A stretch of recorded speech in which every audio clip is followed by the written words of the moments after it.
வணக்கம். தமிழ் ஆஸ்ட்ரோலைஃப் சேனல் பார்வையாளர்களுக்கு என்னுடைய மனமார்ந்த நன்றி. 2026 புத்தாண்டு ராசி பலன்கள். நீங்கள் எந்த ராசி, எந்த நட்சத்திரம், எந்த வயசில் இருக்கிறீங்க, அந்த வயசுக்கு என்ன தசை நடக்குது, அதாவது 16 வயசுலேருந்து 95 வயசு வரைக்கும் உங்களுக்கு என்ன தசா புத்தி நடக்குதோ அந்த தசா புத்தி நடக்கக்கூடிய கிரகத்துக்கு இந்த 2026 கோச்சார கிரகங்கள் என்ன மாதிரியான பலன்களை கொடுக்கும், 12 ராசிகளில் இருக்கக்கூடிய ஒவ்வொரு வயதினருக்கும் தனித்தனி தசாபுத்தி பலன்களாக கணித்திருக்கிறேன். உங்களுக்கு என்ன தசாபுத்தி நடக்குது அப்படிங்கிறத எனக்கு கமெண்ட் செக்ஷனில் பதிவு பண்ணுங்க. மேஷராசி, சந்திர பகவான் தசை. இந்த சந்திர தசை அப்படிங்கிறது 4ஆம் அதிபதி தசை. மேஷராசிக்கு 4 குடையவன் சந்திர பகவான், கடகராசிக்கு அதிபதியாக வரக்கூடியவர். இந்த 2026 சந்திர தசை நடக்கக்கூடிய நபர்களுக்கு எப்படி இருக்கும், அதாவது மேஷராசிக்கு. இந்த மேஷராசியில் 3 நட்சத்திரங்கள், அஸ்வினி நட்சத்திரம், பரணி நட்சத்திரம், கார்த்திகை நட்சத்திரம். இந்த 3 நட்சத்திரக்காரர்களுக்கும் எந்த வயசில் இந்த சந்திர தசை அப்படிங்கிறது வரும்? அஸ்வினி நட்சத்திரக்காரர்களுக்கு தசாபுத்தி இருப்புக்கள் ஒரு 5 வருஷம் கேது தசை இருந்தால் அதன் பிறகு 20 வருடங்கள் சுக்கிர தசை, 5 + 20 25. 25 வயசுக்கு பிறகு 6 வருடங்கள் சூரிய தசை. அப்போ 31 வயசு வரைக்கும் சூரிய தசை வந்துடும். 31 வயசுலேருந்து 41 வயசு வரைக்கும் இந்த சந்திர மகாதசை அப்படிங்கிறது வரும். இது யாருக்கு அப்படின்னாக்கா அஸ்வினி நட்சத்திரக்காரர்களுக்கு. என்னோட கணக்குப்படி ஒரு 2 வருடம் 3 வருடம் முன்ன பின்ன வரலாம், உங்களுடைய சுயஜாதக தசாபுத்தி இருப்பு பொறுத்து. பரணி நட்சத்திரக்காரர்களுக்கு, பரணி நட்சத்திரம் அப்படின்னாக்கா சுக்கிரனோட நட்சத்திரம். இது தசாபுத்தி இருப்புக்கள் 20 வருடங்கள், அதாவது 20 வருடத்தில் தசாபுத்திங்கிறது 20 வருடம். உங்களுடைய தசாபுத்தி இருப்பு உங்கள் சுயஜாதகத்தில் எவ்வளோ இருக்கும்? ஒரு சில பேருக்கு 18 வருடங்கள் இருக்கலாம், 16 வருடங்கள் இருக்கலாம், 10 வருடம் இருக்கலாம், இல்லை 5 வருடம் கூட இருக்கலாம். இப்போ 5 வயசு வரைக்கும் இருக்குதுன்னு வச்சிங்களேன். 5 + 6 சூரிய தசை. 11 வயசு வரைக்கும். 11 வயசுக்கு பிறகு 21 வயசு வரைக்கும் இந்த சந்திர மகாதசை அப்படிங்கிறது வரும். 15 வருடங்கள் தசாபுத்தி இருப்புக்கள் இருந்தால், அதாவது சுக்கிர தசை, பரணி நட்சத்திரக்காரர்களுக்கு 15 வருடங்கள் தசாபுத்தி இருப்புக்கள் இருந்துச்சுன்னா 15 + ஒரு 6 21. 21க்கு வரைக்கும் சூரிய தசை வந்துடும். 21 வயசுக்கு பிறகு 31 வரைக்கும் சந்திர மகாதசை அப்படிங்கிறது வரும். இது எப்படி பார்த்தாலும் படிக்கிற காலகட்டத்திலேருந்தே வருது அந்த சந்திர மகாதசை அப்படிங்கிறது. கார்த்திகை நட்சத்திரக்காரர்களுக்கு 5 வருடங்கள் தசாபுத்தி இருப்புக்கள் இருந்தால், அதாவது கார்த்திகை நட்சத்திரம் முதல் பாதம் மட்டும்தான் இருக்கு இல்லையா, தசாபுத்தி இருப்புக்கள் 5 வயது வரைக்கும் தசாபுத்தி இருப்புக்கள் சூரிய தசை இருந்துச்சுனாக்கா பிறகு 10 வருடங்கள் சந்திர தசை. 5 + 10 15. 15 வயசோட இந்த சந்திர மகாதசை அப்படிங்கிறது முடிவுக்கு வந்துடும். அப்போ குழந்தை பருவத்திலே வந்துடுது. 15 வயசுக்குள்ளே இருக்கிறவங்களுக்கு பரவாயில்ல, பிரச்சனை இல்லை, நல்லாவே இருக்கும். பொதுவாக சொல்லணும்னாக்கா அவங்க சுயஜாதகத்தில் இந்த சந்திர மகாதசை அப்படிங்கிறது நல்ல ஒரு ஏற்றத்தை கொடுக்கும். யாருக்குனாக்கா தாய் தகப்பனுக்கு. 15 வயசுக்கு மேலே இருக்கிறவங்களுக்கு ஒரு 20 21 வரைக்கும் படிப்பும் சிறப்பு. எந்த நட்சத்திரமாக இருந்தாலும் சரி, இந்த வயசில் சந்திர மகாதசை வருதுனாக்கா 4ஆம் அதிபதி தசை. இது அந்த அளவுக்கு கெடுபலன்களை கொடுக்காது. 7.5 சனி தான், இல்லைன்னு சொல்லலை. இது நிறைய பேசலாம் சந்திர மகாதசைக்கு. படிப்பு எப்படி இருந்தாலும் சரி, என்னை பொறுத்த வரைக்கும் ஒரே ஒரு விஷயந்தான், விஞ்ஞான வளர்ச்சி எங்கேயோ போயிட்டுருக்கு. உங்களுடைய சுயஜாதகத்தில் சனி சரியில்லை, அப்படி இல்லைனாக்கா உங்களுக்கு தசாபுத்திகள், பிறகு வரக்கூடிய தசாபுத்திகள் சரியில்லை, அதாவது ஜோதிடர் யாராவது சொல்லியிருக்கலாம், அது மாதிரி ஏதாவது இருந்துச்சுனாக்கா இப்போ படிச்சிருங்க. எந்த அளவுக்கு படிக்க முடியுமோ அந்த அளவுக்கு படிச்சிருங்க. படிப்பை நீங்கள் கையில் வச்சுக்கிட்டிங்கனாக்கா, அனுபவங்களை நிறைய கையில் வச்சுக்கிட்டிங்கனாக்கா, அதாவது நிறைய தெரிஞ்சுக்கிட்டா படிப்பு ரீதியாக நீங்கள் என்னென்னலாம் படிக்கணுமோ இந்த 16 to 25க்குள்ளே எதெல்லாம் படிக்கணுமோ, அதாவது படிப்பு ரொம்ப முக்கியம். வேலை பார்த்துட்டே கூட படிங்க, நிறைய படிங்க, படிச்சுட்டே இருங்க. இன்னொன்று என்னன்னாக்கா, படித்தவங்களாம் கஷ்டப்படுறாங்க, இல்லைன்னு சொல்லலை. பின்னாடி வரக்கூடிய அவயோக தசைகள் உங்களுக்கு பெருசாக கெடுபலம் செய்யாமல் இருக்கணும், நீங்கள் கஷ்டத்தில் போகாமல் இருக்கணும், தவறான முடிவு எடுக்காமல் இருக்கணும் அப்படின்னாக்கா நீங்கள் மெயினாக படிச்சிருங்க. இந்த வயதில் படிச்சிட்டிங்கனாக்கா நல்லது. மற்றபடி உங்களுக்கு அந்த அவயோக தசைகள் இருந்துச்சுனாக்கா நிறைய பேருக்கு மனசு நிறைய கஷ்டத்தில் இருக்கும். ஏன்னா 7.5 சனியில் கொஞ்சம் டிஸ்டர்ப் பண்ணியிருக்கும். இருந்தாலும் பரவாயில்ல, படிப்பு ரீதியாக நல்ல ஒரு மேன்மை. படிப்பில் கை வைக்காது. ஏன்னா 4ஆம் அதிபதி தசை, யோக தசை தான், இல்லைன்னு சொல்லலை. ஒரு சில பேருக்கு பரிவர்த்தனையில் வந்துச்சுன்னா கூட செவ்வாயும் இங்கே செவ்வாய் வீட்டில் இருக்கார் இல்லையா, செவ்வாயும் சந்திரனும் பரிவர்த்தனை ஆகிட்டாங்கன்னு வச்சுக்கலாம், இன்னும் சிறப்பு சூப்பராக இருக்கும். அது மாதிரி ஆட்களுக்கு உங்கள் சுய ஜாதகத்தில் சனியே பரிவர்த்தனை ஆகிட்டார்னு வச்சுங்களேன், ஏதோ ஒரு கிரகத்தோட பரிவர்த்தனை ஆகியிருந்தா சிறப்பு. இந்த 7.5 சனி மாதிரியே இருக்காது, உங்களுக்கு நல்லாவே இருக்குன்னு எடுத்துக்கலாம். இப்போ பரணி நட்சத்திரத்தில் ஒரு 15 வருடங்கள் தசாபுத்தி இருப்புகள் இருந்துச்சுனாக்கா 21 வயசுலேருந்து 31 வயசு வரைக்கும் உங்களுக்கு இந்த சந்திரமகா தசை அப்படிங்கிறது வரும். இப்போ படிப்பெல்லாம் முடிச்சுட்டு வேலை தேடுறீங்க, வெளிநாடு சம்மந்தப்பட்ட வேலை சூப்பராக கிடைக்குங்க. அதாவது சந்திரமகா தசையில் வெளிநாடு சம்மந்தப்பட்ட வேலை, வெளிநாடு சம்மந்தப்பட்ட மேல் படிப்பு, அது மாதிரி இல்லை இங்கே இருந்தால் கூட சரி, உங்களுக்கு வந்து அந்த கவர்மெண்ட் ஜாப், அது மாதிரி ஒரு சில பேருக்கு வந்து அந்த பரிவர்த்தனை நான் சொல்லியிருக்கேன் இல்லையா, இந்த செவ்வாயும் சந்திரனும் பரிவர்த்தனை, சனி பரிவர்த்தனை, உங்கள் சுய ஜாதகத்தில் வேறு கிரகத்தோட பரிவர்த்தனை, அது மாதிரி இருக்கும் பட்சத்தில் 7.5 சனி பெருசாக உங்களுக்கு கெடுபலன்களை கொடுக்காது. உங்கள் சுய ஜாதகத்தில் வந்து சனி பகவான் பாதிச்சிருந்தால் ஒரு சில பேர் கஷ்டத்தை கொடுக்கலாம். ஏன்னா 2025 உங்களுக்கு வந்து 7.5 சனி ஆரம்பிச்சிருக்கு. அந்த 7.5 சனி அப்படிங்கிறது நிறைய பேருக்கு வந்து டிஸ்டர்ப் பண்ணியிருக்கும். ஏன்னா வேலைக்காக நீங்கள் முயற்சி பண்ணியிருப்பீங்க, அந்த வேலையெல்லாம் பார்த்தீங்கன்னாக்கா உங்களுக்கு நிறைய தடை தாமதங்களை கொடுத்துருக்கலாம். ஆனால் அந்த தடை தாமதங்கள் எதை வச்சு வருது அப்படின்னாக்கா, உங்கள் ஜாதகத்தில் வந்து சனி ரொம்ப பாதிக்கப்பட்டிருக்கும். அதாவது அவயோக கிரக நட்சத்திரம், அவயோகம் செய்யக்கூடிய இடம், லக்கண அவயோகராக வந்திருப்பார். ஏன்னா ராசிக்கு அவயோகம் செய்யக்கூடிய கிரகம் தான்.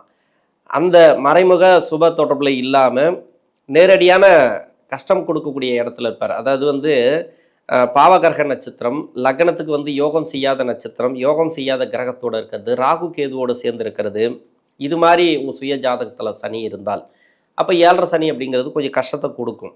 ஏன்னா தசை வந்து நல்ல தசை தான், இல்லைன்னு சொல்ல, 4ஆம் அதிபதி தசை, வேலையில் நல்ல ஒரு மாற்றங்களை கொடுக்கக்கூடிய தசை, வேலையில் உயர்வுகளை கொடுக்கக்கூடிய தசை. என்ன மாதிரியான நீங்கள் வேலைக்கு ட்ரை பண்ணாலும் சரி, நீங்கள் வந்து படித்த படிப்புக்கு ஏற்ற மாதிரி ஒவ்வொருத்தரும் ஒவ்வொரு படிப்பு படிச்சிருப்பாங்க, ஒவ்வொரு லைனில் படிச்சிருப்பாங்க. ஒருத்தர் டாக்டருக்கு படிச்சுட்டு இருப்பாங்க, நல்லா இருக்கும் அவங்களுக்கு. ஒருத்தர் வந்து நீங்கள் போலீஸ் துறையில் போகணுன்னு நினைப்பாங்க, அது காவல்துறையில், இல்லை வந்து வேறு ஏதாவது இந்த அரசாங்க துறையில் ஏதாவது போகணுன்னு முயற்சி பண்ணிட்டு இருப்பாங்க. ஏதோ ஒரு 2 டிகிரி வச்சுட்டு அதுக்கு உண்டான ஒரு குவாலிஃபிகேஷன் வச்சுட்டு ட்ரை பண்ணிட்டு இருப்பாங்க. அவங்களுக்கெல்லாம் வந்து இந்த சந்திர தசைங்கிறது நல்லாயிருக்கும். ஏன்னா வேலையை சொல்லக்கூடிய இடமே 4 தான். பரிவர்த்தனையில் வந்துச்சுன்னா உங்களுக்கு கண்ணை மூடிட்டு வேலை கிடைச்சிரும். எப்படியாப்பட்ட வேலை கிடைக்கும்? செவ்வாய் சந்திரன் பரிவர்த்தனை, அதாவது எல்லாருக்குமே வந்துடாது. செவ்வாய் நீசமாயிடுவாராங்க. அந்த நீச பரிவர்த்தனை தான் அதுக்கு ஒரு பிரச்சனை கொடுக்கும் சனி. நீச பரிவர்த்தனைக்கா செவ்வாய் நீசமாகி தான் இங்கே வந்திருக்கார். அந்த மாதிரி பரிவர்த்தனை நான் சொல்கிறேன். ஏன்னா ஒரு கிரகம் நீசமாகி பரிவர்த்தனையாகி ஆட்சி ஆகுதுன்னாக்கா மறைமுக சுப தொடர்பு.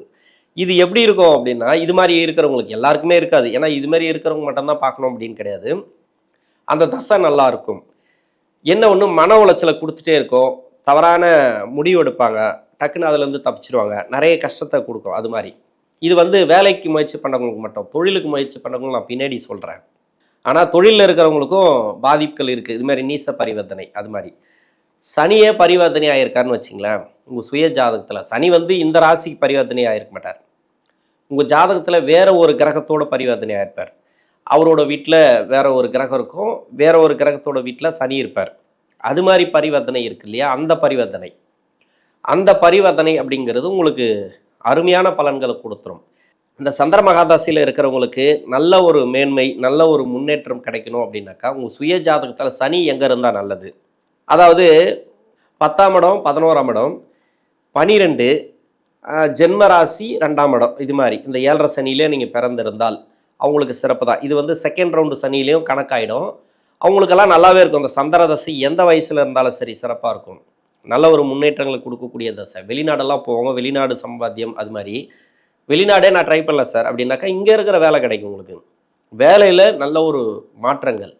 இது வந்து 31 வயசுக்குள்ளே இருக்கிறவங்களுக்கும் வரும், 41 வயசு வரைக்கும் இருக்கிறவங்களுக்கும் வரும். வேலையில் ப்ரொமோஷன்லாம் எதிர்பார்த்துருப்பீங்க. அந்த ப்ரொமோஷன் கிடைக்கலன்னா என்ன அர்த்தம்? இப்போ 25 வரைக்கும் நீங்கள் வந்து வேலைலாம் சார் நல்லா போயிட்டு இருந்தது சார், அருமையாக இருக்குது, எனக்கு வந்து ப்ரொமோஷன்லாம் வந்து நல்ல பேரெல்லாம் கிடைச்சிது, ப்ரொமோஷன்லாம் கிடைக்கிற மாதிரி இருந்தது, திடீர்னு தடையாகி போச்சு.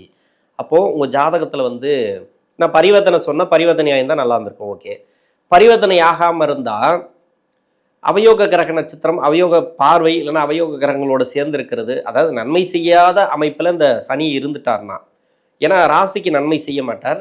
இன்னொன்று தசையும் பார்த்தீங்கன்னாக்கா சந்திரனோட தசை. இது வந்து சந்திரன் வந்து சனிக்கு பகை கிரக தசை.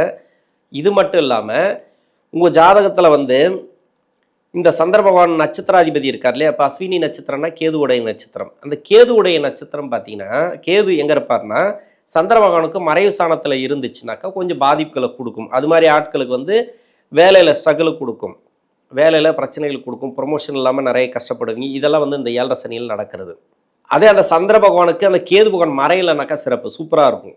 சனியை சேர்ந்து கொடுப்பார். முதல் சுற்று சனி 31 வயசுக்குள்ளே இருந்தாலும் சரி, செகண்ட் ரவுண்டாக இருந்தாலும் சரி, சனியும் சேர்ந்து நல்ல பலன்களை கொடுப்பார். அந்த அளவுக்கு யோகத்தை கொடுத்துருவார். வண்டி வாகன சேர்க்கை, வீடு கட்டுறது, ப்ராப்பர்ட்டி, அது மாதிரி நீங்கள் எதுக்கெல்லாம் முயற்சி பண்ணுறீங்களோ அது நல்லாயிருக்கும்.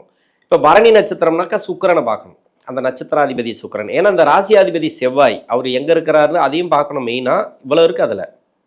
ஒரு சந்திர தசை நல்லது பண்ணணும் அப்படின்னாக்கா, 7.5 சனியில் நல்லது பண்ணணுன்னாக்கா நிறைய, அது கொஞ்சமாக பார்க்க தேவையில்லை, நிறைய பார்க்கணும். அது மாதிரி வந்துடும். அப்போ நட்சத்திராதிபதி ரொம்ப ரொம்ப முக்கியமானது. அதுமாரி நட்சத்திராதிபதி பாதிக்கப்படாமல் இருந்தால், இப்போ சந்திர பகவான் பரணியில் இருக்கார் அப்படின்னாக்கா உங்களுக்கு வேலைலாம் உங்களுக்கு நல்லாயிருக்கும். வேலை, தொழில் எல்லாமே நல்லாயிருக்கும். திருமண வாழ்க்கை நல்லாயிருக்கும். திருமணத்துக்காக முயற்சி பண்ணுறீங்க சந்திர தசையில், அதாவது 31 வயசுக்குள்ளே இந்த திருமணம் அப்படிங்கிறது நல்லா இருக்கணும் அப்படின்னாக்கா, இந்த நட்சத்திராதிபதி அதாவது பரணி நட்சத்திரம்னாக்கா சுக்கிரனோட நட்சத்திரம். சுக்கிரன் நல்லா இருக்கணும் உங்கள் சுய ஜாதகத்தில். நல்ல ஒரு வலுவாக இருந்துச்சுனாக்கா அந்த டைமில் வந்து திருமணம் நல்லா கூடி வந்துடும். இது ஏன் சொல்கிறேன்னாக்கா 31 வயசுக்குள்ளே அப்படின்னாக்கா இது பரணி நட்சத்திரக்காரர்களுக்கு வரும். பரணி நட்சத்திரக்காரர்களுக்கு முதல் பாதத்தில் இருக்கிறவங்களுக்கு வரும். 15 வருடங்கள் தசாபுத்தி இருப்புகள் இருந்துச்சுனாக்கா, அதன் பிறகு 6னாக்கா சூரியன் 21 வயசு வரைக்கும் சூரியன் வந்துடும். 21 to 31 வரைக்கும் வரும் பரணி நட்சத்திரக்காரர்களுக்கு. இது மாதிரி இருக்கிறவங்களுக்கு இப்போ திருமணம் அப்படியெல்லாம் நீங்கள் முயற்சி பண்ணுவீங்க, திருமணம்லாம் கூடி வந்துடும். ஏன்னா சுக்கிரன், செவ்வாய், குரு 3 கிரகங்கள் உங்கள் சுய ஜாதகத்தில் நல்ல அமைப்பில் இருந்துச்சுன்னா திருமணமெல்லாம் உங்களுக்கு பிரச்சனைகள் வராது. இருந்தாலும் நிறைய ஜாதகங்களை பார்த்து இணைக்கிறது நல்லது. இந்த பரணி நட்சத்திரக்காரர்கள், அதாவது 1ஆம் பாதத்தில் இருக்கிறவங்களுக்கு 31 வயசுக்கு மேலே, இப்போ 41 வரைக்கும் இருக்கிறீங்கன்னு வச்சுக்கலாம். ஒரு சிலருக்கு வந்து ப்ரொமோஷன்லாம் பார்த்தீங்கன்னாக்கா, ப்ரொமோஷன்லாம் கேட்டிருப்பீங்க ஆல்ரெடி. 2025 உங்களுக்கு அதுக்கு முன்னாடியெல்லாம் நல்ல பேர் புகழ் எல்லாமே இருந்திருக்கும். ஆனால் 25 ஜூலை மாதத்துக்கு பிறகு கொஞ்சம் ஆட்டம் காட்டியிருக்கும். என்னென்னாக்கா ப்ரொமோஷன் கிடைக்காம கொஞ்சம் தடை தாமதங்களோடு இருக்கிறது. அதே ப்ரொமோஷனும் கிடச்சிருக்கு. அந்த டைமில் ப்ரொமோஷன் கூட கிடச்சிருக்கலாம் ஒரு சில பேருக்கு, எல்லாருக்கும் சொல்லலை. இது வந்து இந்த சந்திர தசை சரியில்லாத நபர்கள் அவங்களுக்கு மட்டும் அந்த ஸ்ட்ரகிள் கொடுத்துருக்கும். அதாவது ப்ரொமோஷன்லாம் கொஞ்சம் கிடைக்காம போகிறது, இதுக்கு முன்னாடி இருந்த பேர் புகழ் எல்லாமே கெடுத்துகிட்டே வர்றது, யாராவது பேர் கெடுத்துக்கிட்டே இருப்பாங்க, யாராவது கெட்ட பேர் வாங்கி கொடுத்துட்டே இருப்பாங்க, உங்களை போட்டு கொடுத்துட்டே இருப்பாங்க. அது மாதிரி சந்திரன் பாதிக்கப்பட்டிருந்தால், சந்திரன் நல்லா இருந்துச்சுனாக்கா போன வருஷமே உங்களுக்கு வந்து அந்த 2025 ஜூலை மாதத்துக்கு பிறகு உங்களுக்கு கிடச்சிட்ருக்கும். அதாவது ப்ரொமோஷன்லாம் கிடச்சிது சார், சூப்பராக இருக்குது சார், 7.5 சனி ஆரம்பிச்சிலேருந்து அந்த ப்ரொமோஷன்லாம் கிடச்சிருக்கு. இது வந்து மறைமுக சுப தொடர்பு. டக்குன்னு வந்து சனி பகவானும் கொடுக்கும். சனி பகவானை பொறுத்த வரைக்கும் 7.5 சனி வரும்போது பூஸ்ட் பண்ணிவிடும். ஒரு தசை எப்படி இருக்குன்னு பார்க்கும். 4ஆம் அதிபதி தசை. இது சந்திரன் தான், சனிக்கு பகை கிரகம் தான், இல்லைன்னு சொல்லலை. ஆனால் இது நன்மை செய்யணும் அப்படின்னாக்கா அந்த நட்சத்திராதிபதி வலுவாக இருப்பார், இவரே வந்து வலுவாக இருப்பார், இல்லை பரிவர்த்தனையில் இருப்பார். இந்த சனி பகவானும் வந்து ஒரு சிலருக்கு பரிவர்த்தனை ஆகிருக்கலாம். இது மாதிரி கொண்ட நபர்களுக்கு டக்குன்னு ப்ரொமோஷன் கிடைக்கிறது, அது மாதிரி நல்ல ஒரு உயர்வு, கவர்மெண்ட் ஜாப் கிடைக்கிறது. அது மாதிரி இப்போ வீட்டில் 2 பேரும் சம்பாதிக்கிறீங்கன்னு வச்சிங்களேன், கணவன் மனைவி சம்பாதிச்சிருப்பீங்க, ஒரு பிளான் பண்ணுவீங்க, இப்போ வந்து எதாவது ப்ராப்பர்ட்டி வாங்கி போட்டணும். என்னை பொறுத்த வரைக்கும் விரைய சனி உங்கள் கையில் இருக்கிறதுக்கு ஏதாவது ப்ராப்பர்ட்டி மேலே போட்டுருங்க. வெளிநபரை நம்பி கொடுக்காதீங்க. சந்திர தசையில் நிறைய மைண்டு வந்து டிப்ரெஷன் ஆகினே இருக்கும், நிறைய மைண்டு சேஞ்சஸ் ஆகினே இருக்கும், நிறைய முடிவுகளை மாற்றி மாற்றி எடுத்துகிட்டே இருப்பீங்க, தப்பான முடிவு எடுப்பீங்க. அதனால் பணம் மட்டும் கையில் வச்சுருக்காதீங்க, ப்ராப்பர்ட்டி மேலே போட்டுருங்க. அது உங்கள் ப்ராப்பர்ட்டி, உங்களுக்காக, குடும்பத்துக்காக, இல்லை குழந்தைகளுக்காக. இது மாதிரி உங்களுடைய ஃபேமிலிக்குள்ளே என்னென்னலாம் நீங்கள் பண்ணணுமோ அதை மட்டும் பண்ணிங்க. வெளியாட்களை நம்பி பணம் கொடுக்கல் வாங்கல் வேண்டாம். தொழில் செய்யக்கூடிய நபர் ரொம்ப ரொம்ப உஷாராக இருக்கணும். நான் ஆரம்பத்தில் நான் சொல்லியிருக்கேன், நான் தொழில் அப்படின்னாக்கா சந்திர தசையில் மைண்டு மாற்றி விட்டுரும். நிறைய பேர் வந்து ஏமாற்றிட்டு போவாங்க, ஈஸியாக ஏமாற்றலாம். இந்த சந்திர தசை நடக்கிறவங்களுக்கு வந்து என்ன பேசினாலும் வாங்கிடுவாங்க. நீங்கள் வந்து ஷேர் மார்க்கெட்டில் போடுங்க, உங்களுக்கு வந்து பணம் கொட்டும் அப்படின்னு இருப்பாங்க, போட்டுருவீங்க, போய்டும், காலி ஆகிடும். இன்னொன்று வந்து நிறைய எல்லாம் ஃபைனான்ஸ் விட்றது, அது மாதிரி வட்டிக்கு விட்றது, இது வரைக்கும் நல்லா வட்டி கொடுத்துட்ருப்பாங்க, அதெல்லாம் போயிடும். இதுக்கப்புறம் கொடுக்குறது ரொம்ப கஷ்டம். அதாவது நெகட்டிவாக சொல்கிறேன்னு நினைக்காதீங்க, ரொம்ப உஷாராக பார்த்து பண்ணணும். இதெல்லாம் நிறைய இருக்குது அதில். அதனால் எந்த தொழில் செஞ்சாலும் சரி, 200 தொழில் இருக்குது நம்ம செய்யக்கூடிய தொழில், நிறைய எண்ணி பார்க்க முடியாது, நிறைய தொழில் வந்துச்சு. இப்போது நிறைய பொட்டி கடையிலேருந்து பெரிய பெரிய கம்பெனி வரைக்கும், மால் வரைக்கும் நிறைய தொழில் வந்துடுச்சு. அவங்கவுங்க பிஸ்னஸ் பண்ண ஆரம்பிச்சிட்டாங்க. அப்போ அந்த பிஸ்னஸில் கொஞ்சம் கவனமாக இருங்க. பணம் கொடுக்கல் வாங்கல கொஞ்சம் கவனமாக இருங்க. தொழில் பண்ணுறவங்க மட்டும்தான். மற்றபடி சந்திர தசைக்கு எல்லாமே சிறப்பு. நீங்கள் வந்து எதை பற்றியும் கவலைப்பட தேவையில்ல. நல்ல ஒரு முன்னேற்றங்கள். பேசினா நிறைய பேசிகிட்டே இருக்கலாம். அதுக்கு உண்டான டைம் இல்லை. அதனால் வந்து இப்போதைக்கு நான் சுருக்கமாக சொல்லி முடிச்சிடறேன். சந்திர தசை அப்படிங்கிறது என்னை பொறுத்த வரைக்கும் சிறப்பான மாற்றங்களை கொடுக்கக்கூடிய தசை. இந்த 2026 நல்ல மாற்றங்களை கொடுக்கும். நீங்கள் உங்களுடைய சுய ஜாதகத்தை செக் பண்ணிவிட்டு நீங்கள் தொழில் பண்ணுறதோ இல்லை வேலைக்கு கொஞ்சம் ஸ்ட்ரகிள் கொடுக்குதுனாக்கா உங்கள் சுய ஜாதகத்தை செக் பண்ணுங்கள். மற்றபடி நல்ல ஒரு மாற்றங்கள் உண்டு சந்திர தசையில். நன்றி.